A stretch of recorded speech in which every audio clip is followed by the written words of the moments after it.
Delhi NCR की हवा में एक बार फिर जहर घुलता दिख रहा है।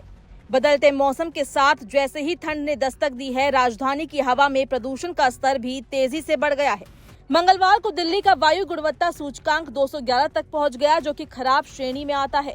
ये स्तर एक हफ्ते बाद आने वाली दिवाली से ठीक पहले दर्ज किया गया है, जिससे चिंता और बढ़ गई है। दिल्ली में बिगड़ती हवा की स्थिति को देखते हुए वायु गुणवत्ता प्रबंधन आयोग CAQM ने ग्रेडेड रिस्पॉन्स एक्शन प्लान यानी ग्रेप के पहले चरण को लागू करने की घोषणा कर दी है।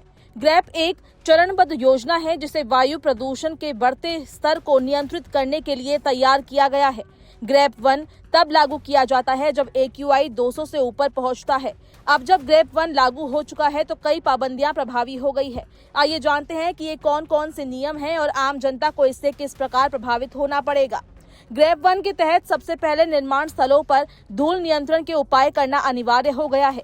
बड़े निर्माण स्थलों 500 वर्ग मीटर से अधिक को डस्ट मैनेजमेंट प्लान के तहत काम करना होगा। साथ ही खुले में कचरा, सूखी पत्तियां या किसी भी प्रकार की सामग्री जलाने पर सख्त रोक लगाई गई है। सड़कों पर एंटी स्मोक गनों का छिड़काव किया जाएगा और आवश्यकता पड़ने पर पानी के टैंकरों से धूल को बैठाने का काम होगा। दिल्ली के ढाबों, फूड स्टॉल्स और कमर्शियल किचनों में कोयला और लकड़ी जैसे पारंपरिक ईंधनों के इस्तेमाल पर पूर्ण प्रतिबंध रहेगा। होटल, रेस्टोरेंट और खाने पीने के अन्य प्रतिष्ठान अब केवल स्वच्छ ईंधन जैसे PNG या इलेक्ट्रिसिटी का उपयोग कर सकेंगे। ग्रेप 1 के अंतर्गत डीजल जनरेटर के इस्तेमाल पर भी सख्ती की गई है। अब केवल जरूरी सेवाओं या आपातकालीन हालात में ही इनका उपयोग किया जाएगा। सामान्य परिस्थितियों में इनका इस्तेमाल पूरी तरह वर्जित होगा। पर्यावरण के लिए खतरनाक माने जाने वाले पुराने वाहनों पर भी नजर रखी जाएगी। हालांकि 10 साल पुराने डीजल वाहनों और 15 साल पुराने पेट्रोल वाहनों को लेकर सुप्रीम कोर्ट में मामला विचाराधीन है, इसलिए फिलहाल इन्हें लेकर कोई नया आदेश नहीं दिया गया। फिर भी ट्रैफिक पुलिस को सभी प्रमुख चौराहों पर तैनात किया गया है और ड्राइवरों को निर्देश दिया गया है कि वो ट्रैफिक सिग्नल पर इंजन बंद रखे, जिससे प्रदूषण को रोका जा सके। इस बीच सुप्रीम कोर्ट ने सिर्फ NEERI नीरी द्वारा प्रमाणित ग्रीन क्रैकर्स को 21 अक्टूबर तक चलाने और बेचने की अनुमति दे दी है।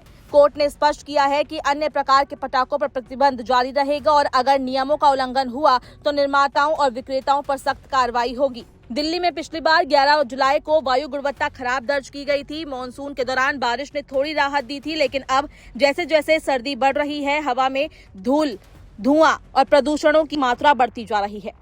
केंद्रीय प्रदूषण नियंत्रण बोर्ड यानी CPCB के अनुसार 0 से 50 के बीच AQI को अच्छा, 51 से 100 के बीच संतोषजनक, 101 से 200 के बीच मध्यम, 201 से 300 के बीच खराब, 301 से 400 के बीच बहुत खराब और 401 से 500 के बीच गंभीर माना जाता है। इस पैमाने के अनुसार मंगलवार को दर्ज किया गया AQI 211 था, जो साफ तौर पर खराब श्रेणी में आता है।